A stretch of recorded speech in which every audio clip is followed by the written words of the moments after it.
Well, welcome everyone to Ambient Discourses. Today, we've got a wonderful conversation in store for us.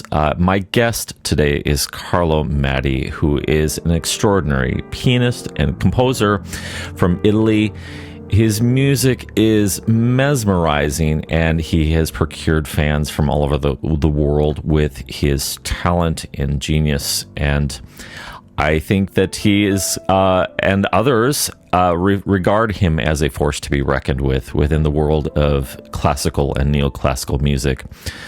He draws a lot of inspiration from a lot of different sources, and we're going to touch on a little bit of that and a little bit into his creative process. Please welcome Carlo Matti. Carlo, it's great to have you on the program. And it's an honor to also be able to share your music as well with our listeners. Ray's Factory has been instrumental, and in fact, they are how we discovered you. Tell me about your connection with Ray's Factory. Okay. Hi, Michael. Reggae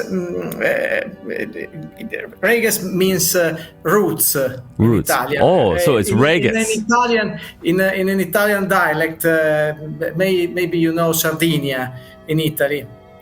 The leader of Reggae, Roberto Diana, is from Sardinia, so he called his music label Reggae. That means roots. We met many years ago, but we started collaborating after some years. Roberto asked me to write some music for his label, for his label, and in that moment I could not writing and recording immediately some music because I was very busy with other things of the life. Yes.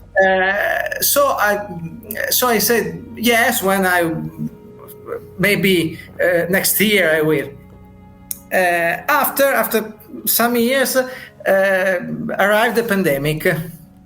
Yes. So I found myself at home. Yes, along with the rest of us. A lot of free time. And so I started writing music for Roberto. I have to thank really much Roberto because with his request, I've been forced to discover new sides of my way of realizing and to think music. Maybe you know I come from an academic. I come from the conservatory. I studied piano, Beethoven, Liszt, all the romantic music. Right. And so for many years I've been. I studied composition, also the 20th century, the avant-garde music. So for many years, maybe I've been bounded. I've been forced in a little world, in the little academic world that I appreciated. I have to thank also the academy. With the collaboration with Roberto, I started to write music more freely. Also in a more sentimental way. Right. Free from some old ideas that, especially in Europe, we are conditioned by the school, by the tradition. Right. In the United States, you are more free. Some years ago, I met some American composers, and in America, you are really more free. So I started this collaboration, and it's a pleasure. It's a pleasure till today. I started with some little pieces, till more complex cycles, like the last publication, Ritratto, maybe. And there is, in my opinion, like in all art, there is also something about the reality, the nature, the universe. All art is about the reality, and art has to open the doors of the imagination. In our civilization, I think, since the Enlightenment, until the Middle Ages, imagination had a big role in art, in thinking. there were also a word in a precise word to indicate where imagination happens. In Latin, it was intellectus, in the Latin word. After we lost that word, because we lost a place, the space for imagination. For example, in Italy, Dante used imagination for his travel in other worlds. After the Middle Ages, so the space for the imagination became art. And art has this function to open the doors to other worlds, to can I say, an overworld, where we are more than what we think, what we normally we think.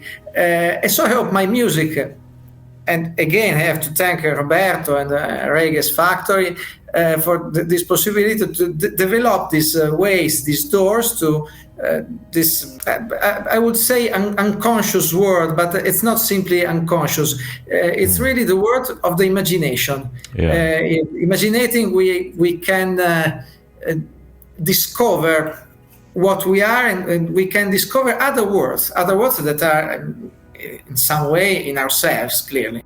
Let's listen to a track from Carlo Matti's brand new album, Ritratto, on the Reggae's Factory label. This is entitled Contrapunto della Mente, which means counterpoint of the mind, here on Ambient Discourses.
I've noticed at least in the Ritrata, your latest album, there's, and I have to confess that I ran the titles through Google Translate because I am not yet fluent in Italian.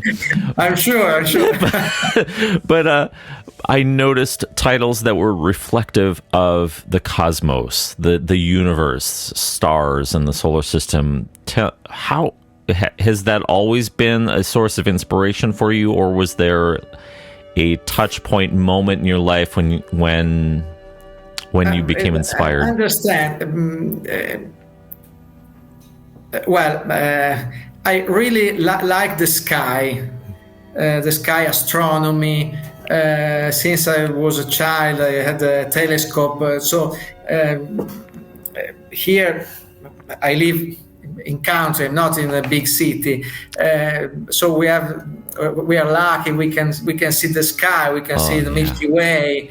It's beautiful. So since I was a child, I traveled to the other world of the stars. Then here near to my home there is an observatory. So for many years I went to this observatory watching to the skies, to galaxies. So of course I cannot say when started the inspiration from astronomy, from the space. Some years ago I wrote, for example, another series of pieces for Raiges that it's called Zodiac. Okay. 13 pieces dedicated to the zodiacal constellations. Yes. And this is one side. The other side is the stars, like the other world, the world of imagination. Yes. So yes, cosmology is one of my. I start from cosmology, from cosmological ideas for writing music, but it's only it's only a start. Right. I think that art and music could be a way to making clear what you mean with cosmology, with the cosmological myths. I think that the cosmology is in ourselves. So art is better than science for speaking about ourselves, about our inner worlds. In our mind, in our deep mind, there is much more than what we normally think. Yes. Art, music is a way to go in that places. So my inspiration starts from cosmology, but also from the Middle Ages of Kabbalah, the Hebrew Kabbalah, the word, the Sephirot. And in last years, I bounded this very high point of inspiration with my everyday life. Since some years, I've been lucky. So I live almost isolated here in the country. I have no more. For many years, I traveled a lot. Mm-hmm. Now I stopped since the pandemic. I have to say, the pandemic helped me to cut some relations, some works that I didn't want to do. And so the cosmology, the ancient myths entered all in everyday life, in the space of the house, with the piano, with my instruments, with my everyday life. And I think I'm lucky because this meeting with outside, this meeting of the cosmos with the normal life lead me to create music that I like more than the music I wrote, for example, 10 years ago. Would you say that your music has become deeper and more reflective as you continue to not only observe the cosmos, but you observing ourselves within and exploring that space. Exactly. It's not music. For example, many years ago, I made also public concerts with classical music. I came from that world. Now I stopped the concerts because I find that it's not my cup of tea. So I prefer to listen to music alone. We listen music mainly alone with earphones. Not only last years, but since I think 50 or 60 years, the way of listening to music changed.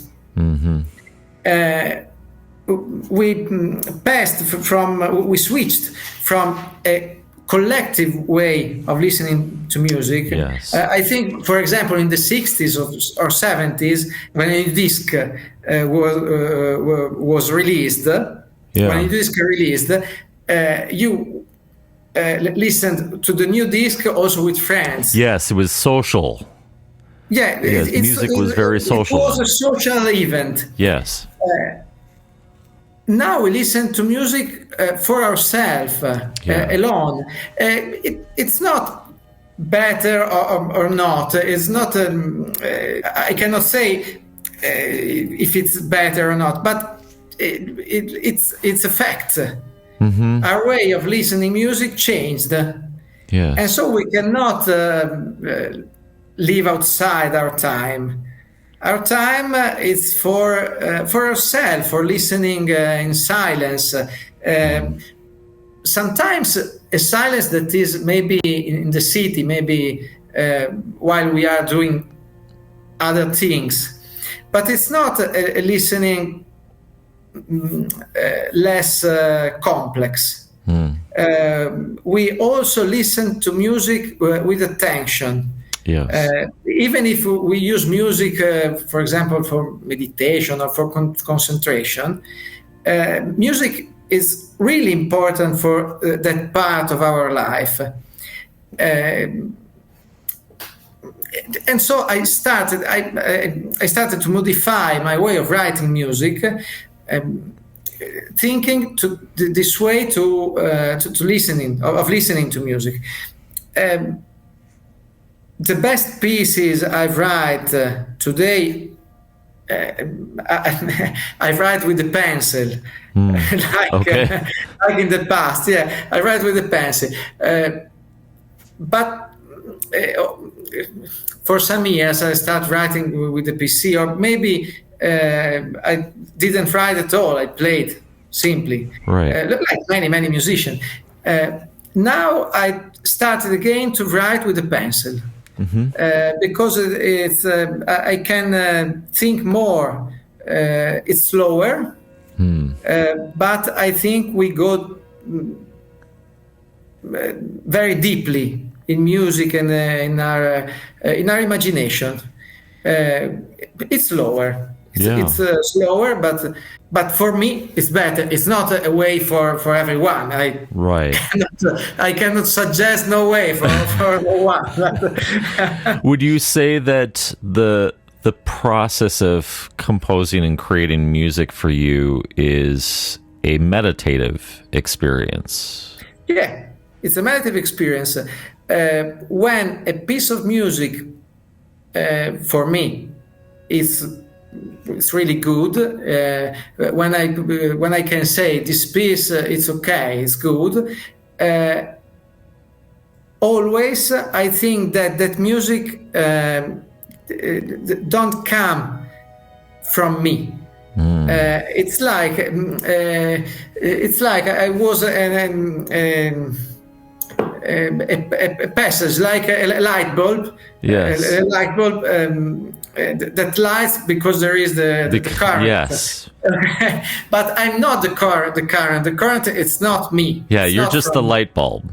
And the energy from the universe or wherever it's coming from is... For example, in a recent cosmological recent alternative cosmology, stars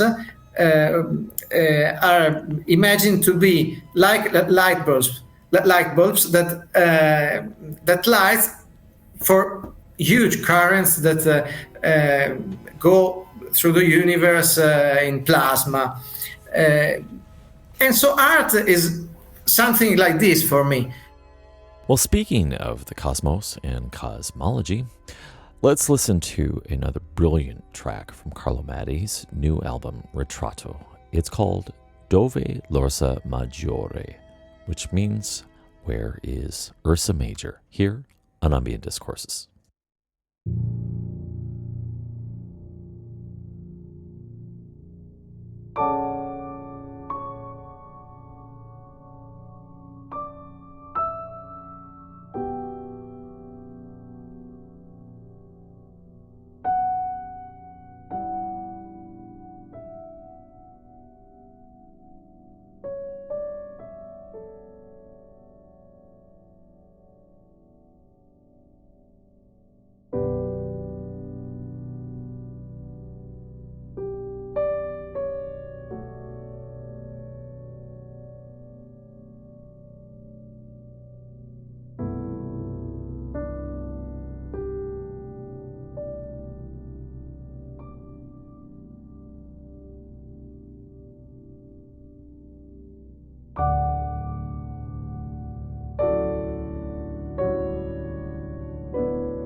In your creative process, do you have a routine that you put yourself into or a specific context to help further cultivate that creativity, to kind of put you in a space where you're more in tune with the universe or whatever? It happens in different contexts. I'm also a teacher. For example, sometimes when I am with my students, arrives an idea, and it's very dangerous because I'm really distracted. Right. Because I have to follow my musical idea instead of working with the students. So sometimes it's really dangerous. Sometimes where I'm in the woods with my dog, I have a dog, so we live really near to the woods, and so we go sometimes in the silence of the woods. Arrives an idea. After I have to develop methodically.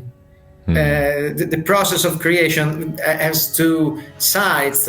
The one side, as I described just now, is immediate, is sudden. It happens suddenly.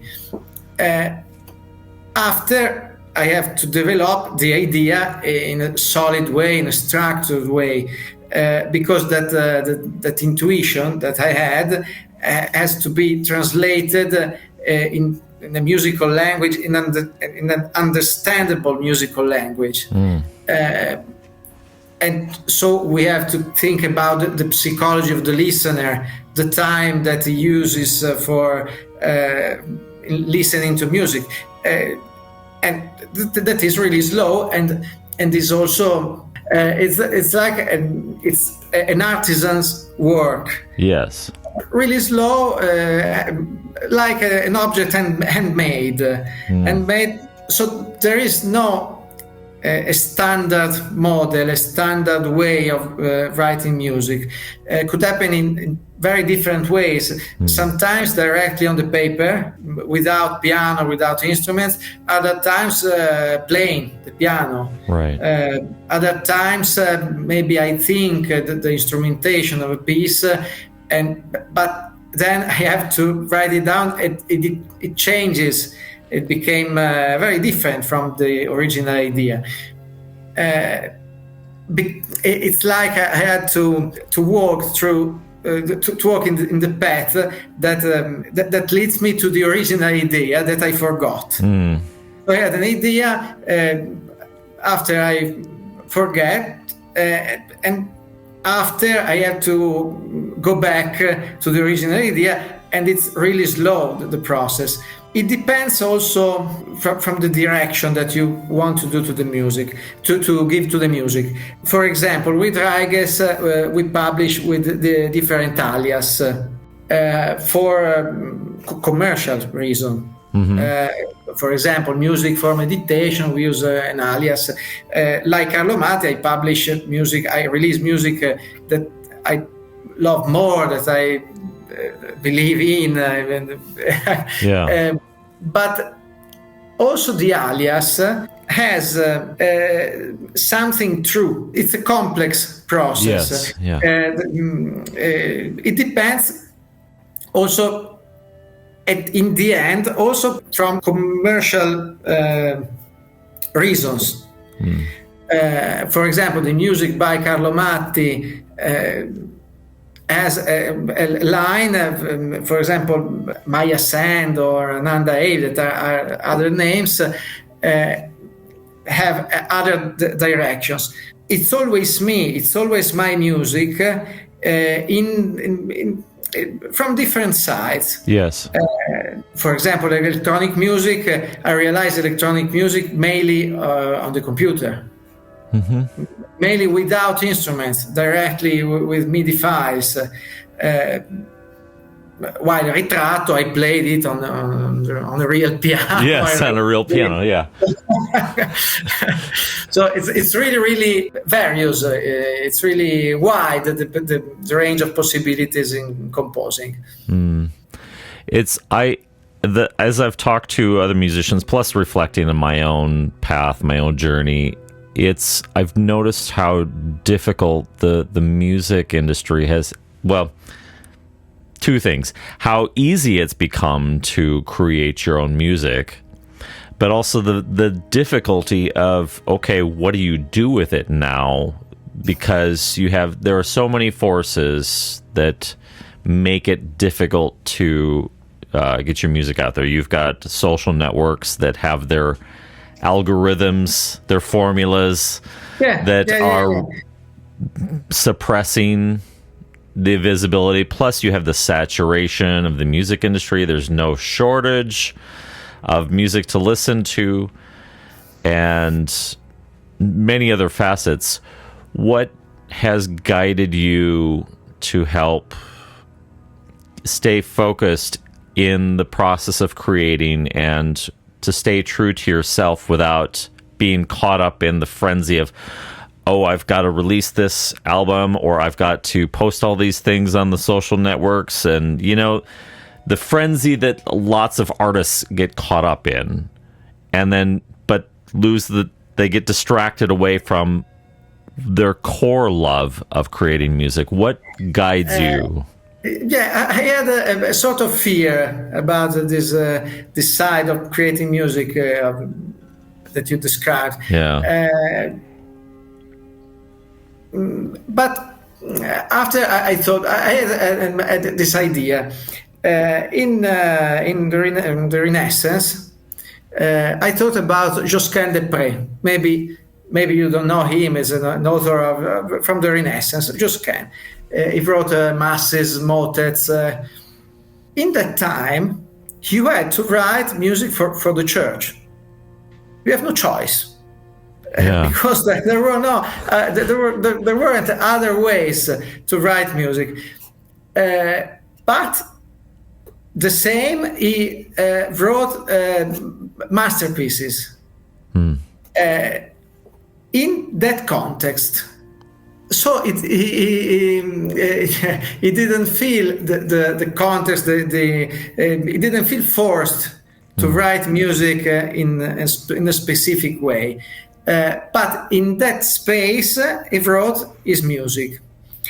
The world of art, the world of imagination, is so much bigger than our world that it's not important the path that you walk in, that you where you walk to reach that space. Right. Because our world, in every time, it's always too small, too small to contain the richness of music and of the imagination of the art. So you have simply, I think, you have not to escape from reality. If we today think that we can write, for example, symphonies like in the Romantic period, like Mahler or Brahms, we are out of our time. There are no the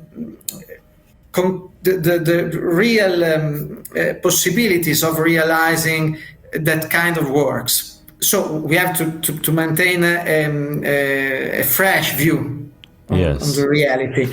But we have not to worry by the reality. We have simply to write music, and after we search a way, a commercial way, a social way to make our music live in our real world. Yes. If you feel that you are strict in reality, I think that is because you don't see clearly that our reality, our everyday reality, is always too strict for music, always, in every time. Yes. But because it's not the reality, it's not the time, it's our life, it's the humanity, it's the humankind that it's made this way. Let's listen to another track from Carlo Matti's brand new album, Ritratto, on the Reggae's Factory label. It's called Pedanteria Poetique, which means poetic pedantry, here on Ambient Discourses.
we have not to worry. We write music, and after we search a way to communicate outside. I think that this is the key. To be otherwise, the worries crash on yourself if you follow this kind of thinking. Instead of following the real love for music, the real pleasure of making music.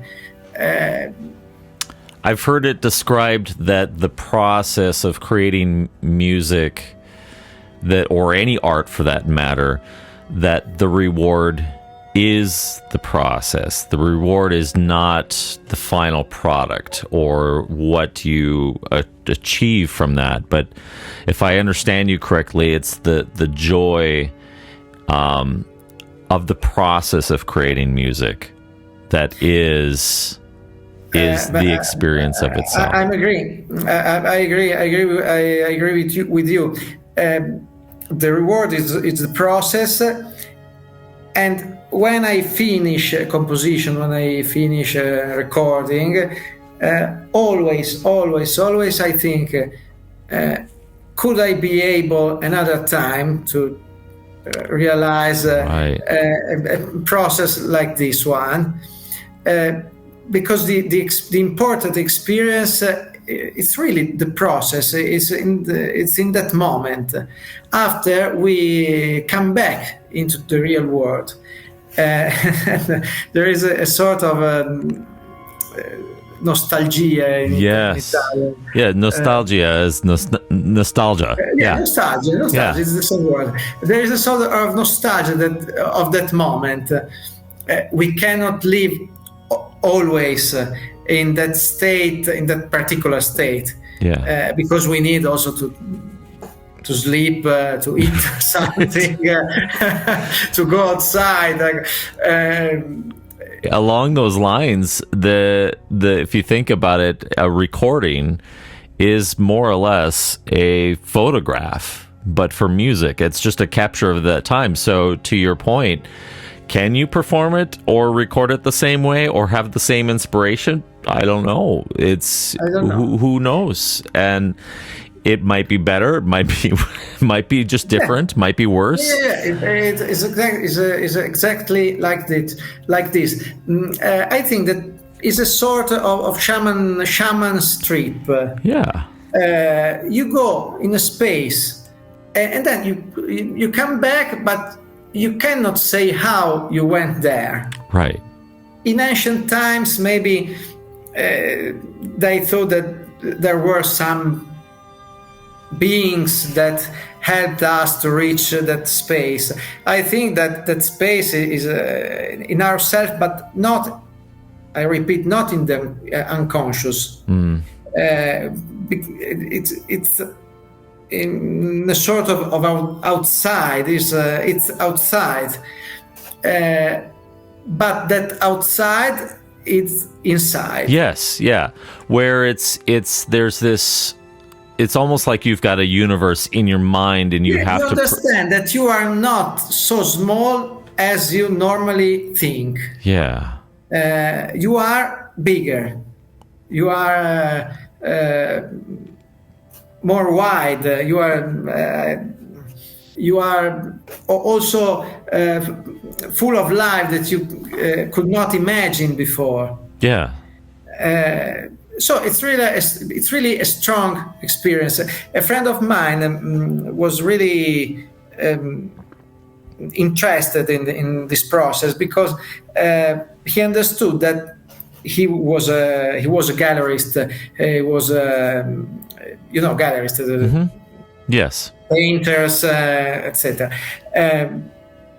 But he understood that the real interesting part of art was not the result, was not the portrait, the picture, or for us the recording or the piece of music. Art is in the process. In fact, I think that music has the role to awake the musician that is in the listener. So when you listen a piece of art music, it's like you find in yourself that energy. It's like a metaphor, an image. You really don't like that piece of music. You like the possibilities and the world that piece of music can open for you. For example, you can listen to a piece in a moment, maybe you are not so interested in it. In another moment, after, you find that piece it's wonderful. So it's not every moment is the right moment, and we have to, again, the commercial side, the social side of music, we have to respect also the listeners. Yes. We cannot think to force someone to pay attention, to give us his time to listen. I think that we have to pay respect to the listener and wait for the right moment. That's right. really right. Well, and it draws a parallel from there was an artist. He had one segment of a documentary about art, and he was talking about that the concept that if you are not present with the art, there is no art. The art is the experience and the context between an individual or a group of individuals and the piece or the subject, or that.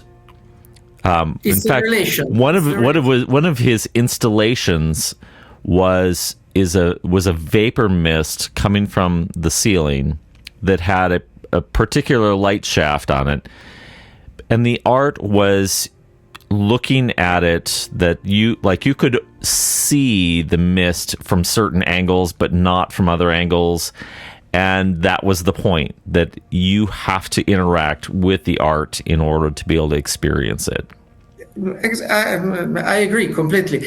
For example, an experience that I miss is the spatial, the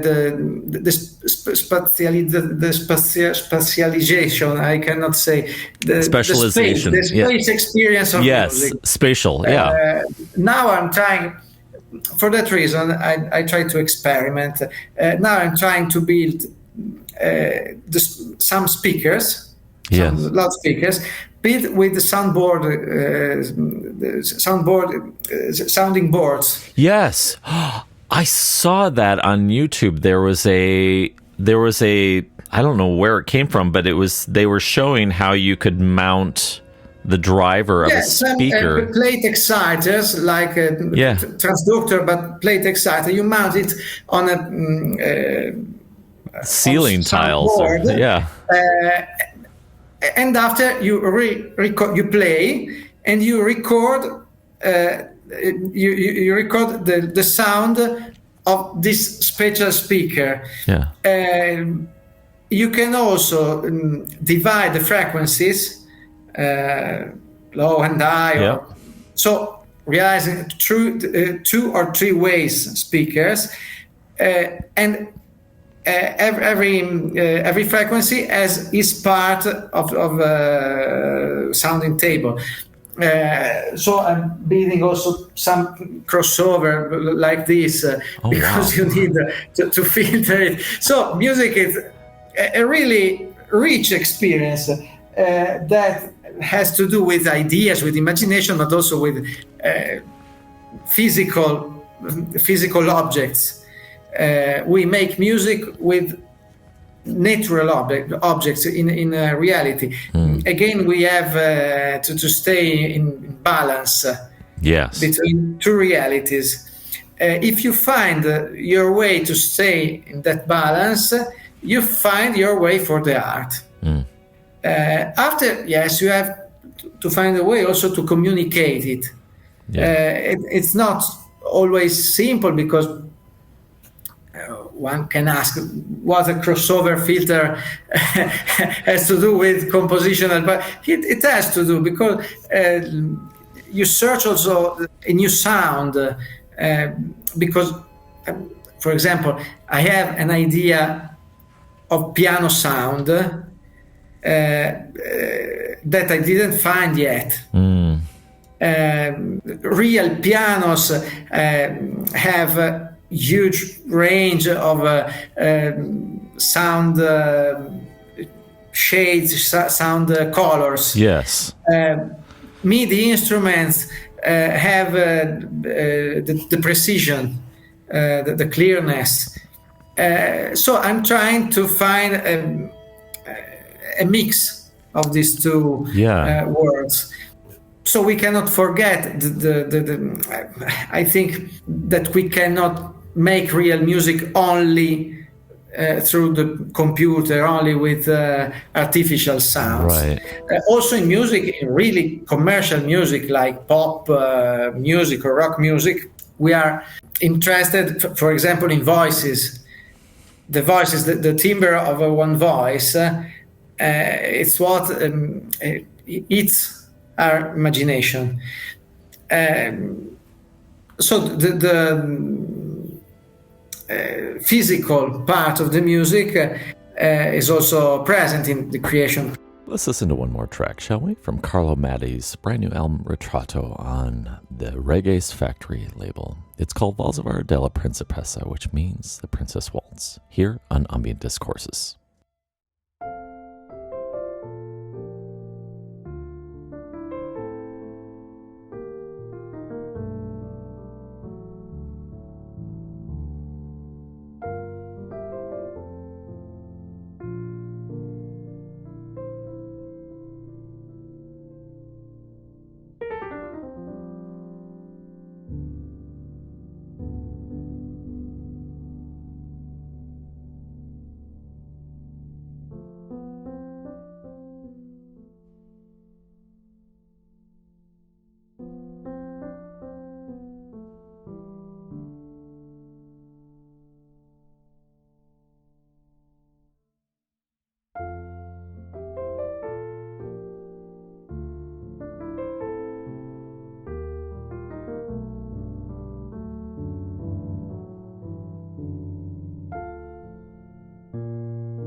I've noticed a number of different composers and musicians introducing customized instruments, things that have come out of their own creativity. Like, for example, the debut of the Una Corda, which was made for Niels Fromm, which is a remarkable instrument. I really love the idea of being able to introduce different textured filters between the hammer and the strings for just intense dynamic range. And this way of customizing instruments started very early in history. Oh, for example, also Beethoven, Ludwig van Beethoven. He asked to the builders of instruments, of the piano, but also strings, to build instruments like he wanted. So every musician, I think, seeks his sound. I think also it's not important the name. For example, there are many wonderful pianos, but maybe they are not fit for my music or for the music of another composer. I think that we have to search our sound. Because the sound, the timbre, is the part, more personal part of music, also the more irrational part. So the sound is not compelled by rational thinking. It's really free from our reality. So it's really important to search. I lose much time in searching the precise sound. But that is a part of our journey, trying to discover, and it transcends genre or style of music. People are searching for their sound, and I think that's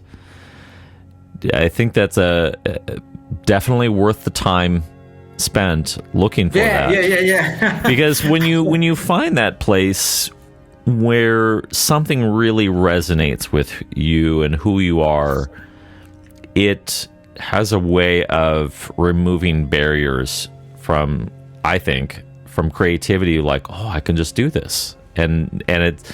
I remember when I got years ago, when in my teens, when I had, into my 20s, when I had graduated from, I had a really basic Yamaha acoustic guitar, and as a teenager, I loved it. I played it 4 or 5 hours a day, every single day, but I remember the moment that I graduated from that, and I went out and I bought a French-Canadian guitar, a La Rive acoustic, and I felt like I had ascended into another plane instantly and musically, because the sound was like, this is exactly what I've been searching for. And I noticed the byproduct as a musician, that you also grow into your instrument.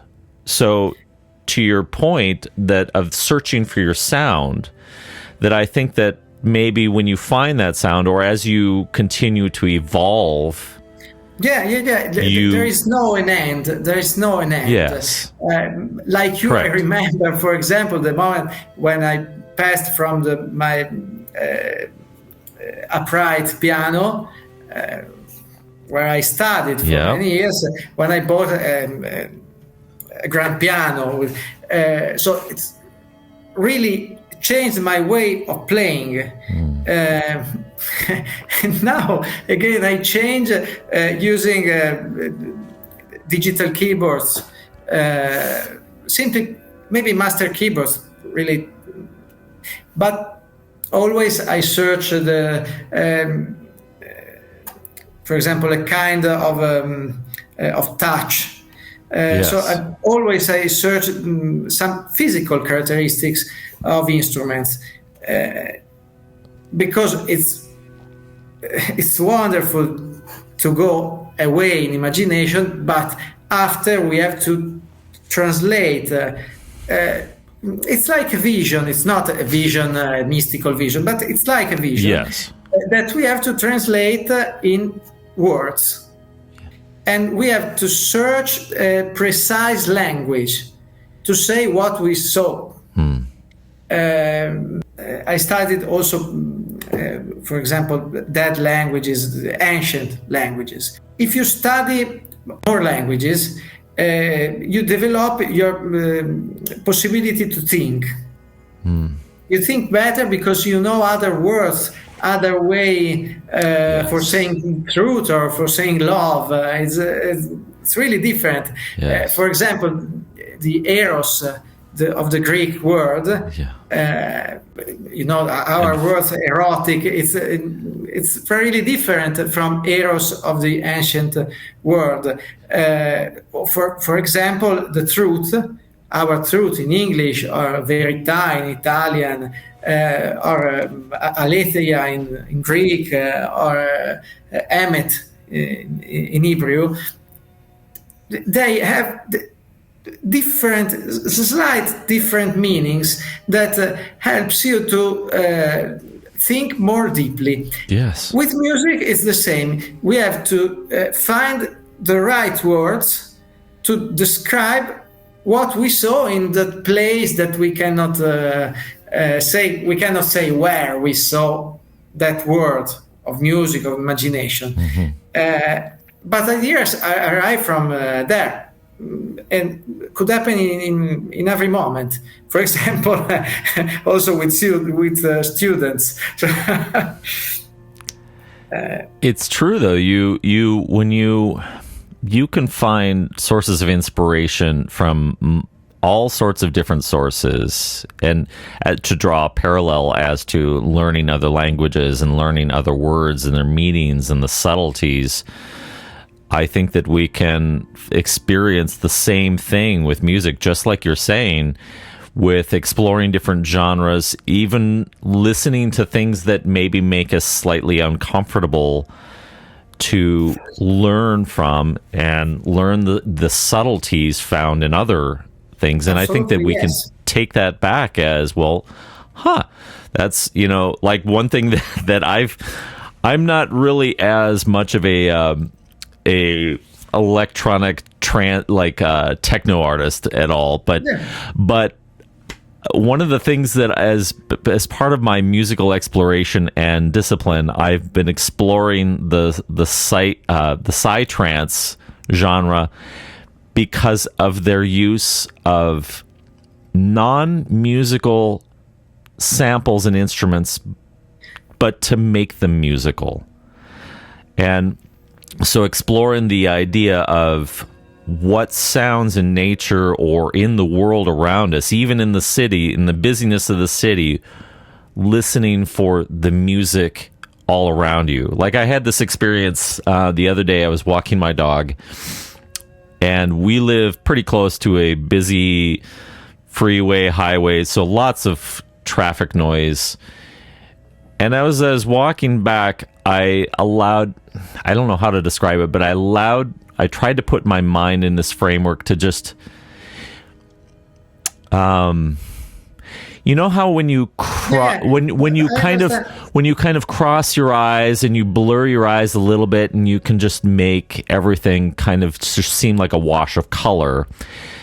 I did the same thing for my ears, like just trying to blur what I'm hearing, and you can start to hear the musicality of horns passing by or busy cars. And there is an Italian composer, a really famous composer, Luciano Berio, composer of the last century, that say that we have to listen to reality with concert ears. So we have to listen to everyday sounds, like horns, like the dog here, with concert ears, he said. And this is that kind of experience. I think that in every epoch, in every time, composers and musicians had this kind of experience. Today we are really free. We are lucky because we can record a sound, we can use, we can elaborate. Simply 100 years ago, they cannot make something like this. So we are really, really, really free. So we cannot feel ourselves compelled by something like social or commercial purposes. We are really free to make our music. And yes, I agree. It's beautiful also to explore different musical worlds, really different from our worlds. It's very rarely I listen, for example, to piano music. Very rarely. I listen to rock music, to pop, also electronic music, a sort of electronic music. Because we have to learn from everything. Yes. So this is this is the landscape. Carlo, I feel like you're just a kindred spirit. You have an amazing, wonderful perspective on music creation, the composition process, and I have thoroughly enjoyed this conversation, and I'm excited to share it with other people. And your new album it's remarkable. I love it to pieces. I just think that it has this level of, I don't know, Ritrato. It just has this. It's a wide variety of expression, and it's like you're going on a journey. Sounds too trite. It sounds too overused, but it's really it's almost like you're being surrounded by this canvas of different, almost like a diorama, but it's just this slow pan, and you're looking at different things, and it's different. It's just a wonderful experience, and I encourage all of our listeners to check it out. Carlo, thank you so much for your time. What a wonderful conversation. Thanks to you.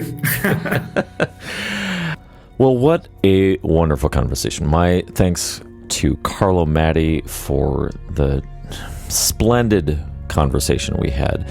Also to Regis Factory for hooking us up with his release.